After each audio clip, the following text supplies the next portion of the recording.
টি-20 বিশ্বকাপের জন্য বাংলাদেশ দলের স্কোয়াড চূড়ান্ত। আইসিসিতে পাঠানোর জন্য নির্বাচকরা সেরা 15 জনের তালিকা করে বিসিবিতে জমা দিয়েছে। অপেক্ষা শুধু আনুষ্ঠানিক ঘোষণার।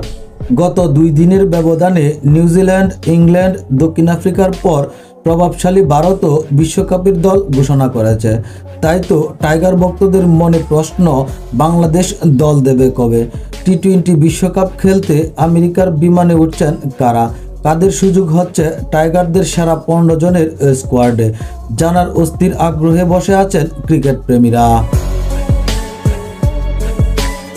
আইসিসির বেঁধে দেওয়া সময় অনুযায়ী 1 মের মধ্যে 15 জনের দল পাঠাতে হবে আইসিসিতে। তবে কোনো শর্ত ছাড়াই সে দলের পরিবর্তন আনা যাবে 24 মে পর্যন্ত। কেউ চুটে পড়লে তো বটেই, পারফরম্যান্স বা অন্য কোনো কারণেও দলের পরিবর্তন করা যাবে আইসিসির নিয়ম অনুযায়ী। 1 মে 15 জনের একটা দল আইসিসিতে পাঠাচ্ছে বাংলাদেশ ক্রিকেট বোর্ড। তবে সেটা সংবাদ মাধ্যমে ঘোষণা নাও করতে পারে বিসিবি। আইসিসিতে পাঠানো দলে কারা আছেন? বিসিবির বিভিন্ন সূত্রের মাধ্যম থেকে 15 জনের একটা দল পাওয়া গেছে, যেখানে অভিজ্ঞ মাহমুদুল্লাহ রিয়াদ আর 1.5 বছর পর ফেরা সাইফুদ্দিনকে রাখা হয়েছে। বিপিএল আর শ্রীলঙ্কা সিরিজে ভালো করেছেন, চলতি বিপিএলেও বেশ ধারাবাহিক রিয়াদ, আর লম্বা সময় ধরে ইনজুরি থেকে ফিরে বিপিএলে দারুণ করেছেন সাইফ। ডিপিএলে খুব একটা ভালো করতে না পারলেও রাখা হয়েছে জিম্বাবুয়ের সিরিজে।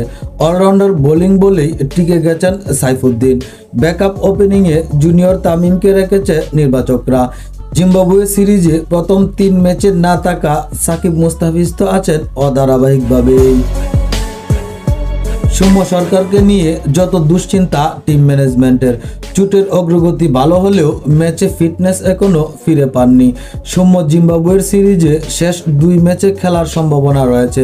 জানা গেছে সৌম্যকে ধরেই দল ঠিক করেছে নির্বাচকরা। মঙ্গলবার অনুশীলনে চোট পেয়েছেন লিটন দাসও, যা নতুন করে ভাবাচ্ছে টিম ম্যানেজমেন্টকে। স্পিন বিভাগে সাকিবের সাথে মেহেদী আর রিশাদ। পেস বোলিং ইউনিটে তাসকিন, শরীফুল মুস্তাফিজ, তানজিম সাকিবের সাথে বোলিং অলরাউন্ডার সাইফুদ্দিন। সব মিলিয়ে দলটা হয়তো এমন: ক্যাপ্টেন নাজমুল হোসেন শান্ত, লিটন দাস, সৌম্য সরকার, তাওহিদ হৃদয়, সাকিব আল হাসান, মাহমুদুল্লাহ রিয়াদ, জাকের আলী, রিশাদ হোসেন, শেখ মেহেদী, তাসকিন আহমেদ, শরীফুল ইসলাম, মুস্তাফিজুর রহমান, তানজিম সাকিব, মোহাম্মদ সাইফুদ্দিন, তানজিম তামিম। এর বাইরে ব্যাকআপ হিসেবে রাখা হয়েছে 3 থেকে 4 জনকে, যেখানে তানভীর ইসলাম, আফিফ হোসেন আছেন, পারভেজ ইমন রাও। এটাই যে চূড়ান্ত দল এমনটা নয়। আপাতত গণমাধ্যমে ঘোষণা করবে না বিসিবি, কারণ স্বার্থ ছাড়াই পরিবর্তনের সুযোগ আছে 24 মে পর্যন্ত।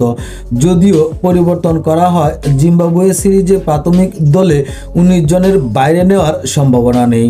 টিম ম্যানেজমেন্ট থেকে জানা গেছে, জিম্বাবুয়ে সিরিজ পারফরম্যান্স মূল্যায়ন করে 15 মে আমেরিকার উদ্দেশ্যে দেশ ছাড়ার আগে আনুষ্ঠানিকভাবে বিশ্বকাপের দল ঘোষণা করবে বিসিবি। যেহেতু দলে ইনজুরির সমস্যা আছে, তাই তো দল ঘোষণা করার সময় নিচ্ছে বোর্ড। তাছাড়া 24 মে পর্যন্ত পরিবর্তন করার সুযোগ তো আছেই।